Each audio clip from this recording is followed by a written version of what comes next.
мыйзамсыз жүргөн мигранттарды чыгарыш керек, депортация кылыш керек.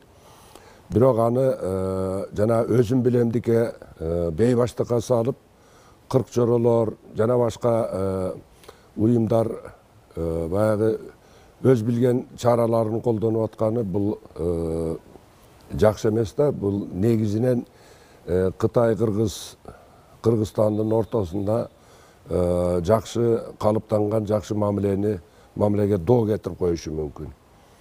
Муну бул ишти өзү негизи мамлекеттик органдар, миграция кызматы, чек ара кызматы, тышкы иштер министрлиги, ички иштер министрлиги, мына ушул мамлекеттик органдар аткарыш керек.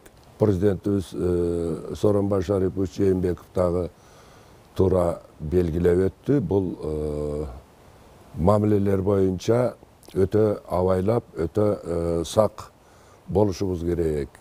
Эки элдин ортосуна, эки мамлекеттин ортосунда мамилелерге доо кетире албайлы деген мындай бир кооптонуу менен айткан сөзүн мен туура деп эсептейм.